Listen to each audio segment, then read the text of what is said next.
At 80 and counting, Arizona is now leading the nation so far this year in the number of West Nile virus cases. With tonight's new health alert, 2 cases of West Nile virus now confirmed just in the last 2 weeks. That virus is thriving here in Maricopa County. It's not just when you think of those mosquitoes in that season. Okay, we're going to start itching. Year round, yeah.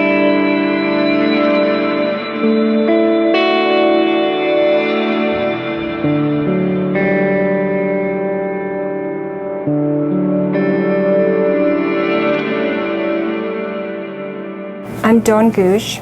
I'm a public health entomologist here at the University of Arizona, and I research insects and arthropods that take blood meals, and I'm particularly interested in those that vector disease-causing pathogens. West Nile fever is caused by the West Nile virus, and this is an exotic virus that was introduced into the continental US in late 1999. And over the next several years, that virus was moved across the US, primarily by birds. It is a bird-based virus that is transmitted and circulated between birds by mosquitoes, and became an endemic virus in the continental US that is just circulated every single year. When our monsoons come in, of course, we get extensive flooding. And there is no other way to say it. The monsoon and all of that water is what mosquitoes want, and they are bringing new risks to our backyard. And then they'll emerge as adults in about 4.5 days.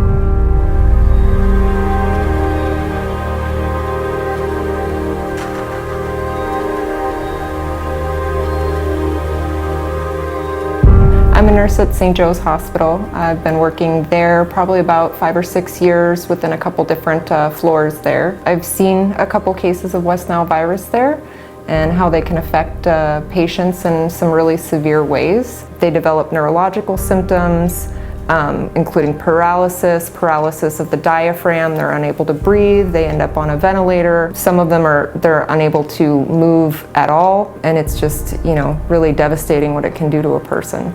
Essentially what happens is the West Nile is dead in about 2 weeks is what I understand, but mine became neuroinvasive, which means that all your white blood cells were trying to fight infection in your body, and really they were just eating up your nervous system. So they were in my spinal column, this is where they found all the white blood cells, and they were just chewing away at my nervous system. So your brain can't make contact with your muscles anymore, so you can't tell it what to do. So it really just breaks down your ability to move.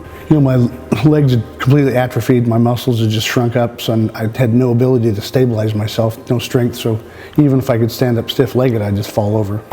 And eventually, if it's unchecked, my understanding is that your heart, the automatic reaction of your heart finally gets stopped and you die.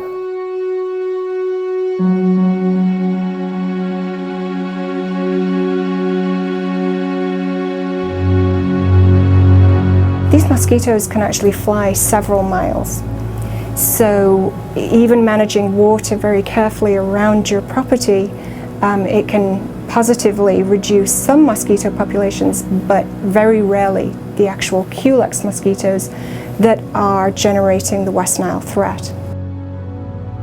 We do everything in the yard to try to control water pockets. My sprinklers are on very minimally, trying to keep the pool under control, try to make sure there's no standing water. When monsoons happen, obviously the first calls to Eric, let him know there's going to be standing pockets of water in the yard or in the wash, so you try to get on top of those as quick as you can. This problem is by no measure by his lack of effort, Eric, and the staff at EAE, because they're awesome. I mean, I genuinely get the impression that Eric cares about my kids. Like, as soon as we were telling him about the bites, he's going after plans and, thinking stuff up, texting me, calling me, whatnot.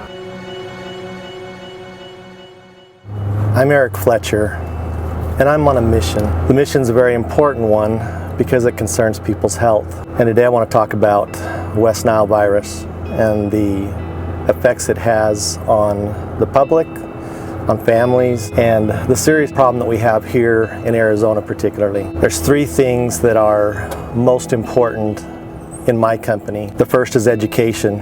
Without education, you can't problem solve. And if you don't have education, you can't enlighten people. And if you can't enlighten, you can't inspire change.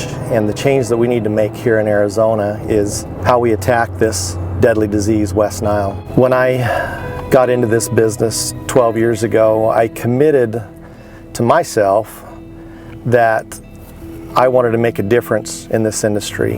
And today, we're now sitting at the threshold of what that mission is, and that mission is combating this mosquito problem that we have here in Arizona. And you have to have an aggressive program. It is not a magic pill to just come out and fog your yard. There has to be an extensive evaluation done and an education as to things that are going to make the population worse, but things that will also reduce the population. And this is not something that we can fix by ourselves. We need the help of the public and of our customers to be continually diligent with the program. This has been a difficult last 12 months, but it's also been rewarding as I find that through the education that we're giving, that we are enlightening and that we are inspiring change within our customers, within our industry, and within people's lives. It is working, and it will continue to work as we work to solve this problem.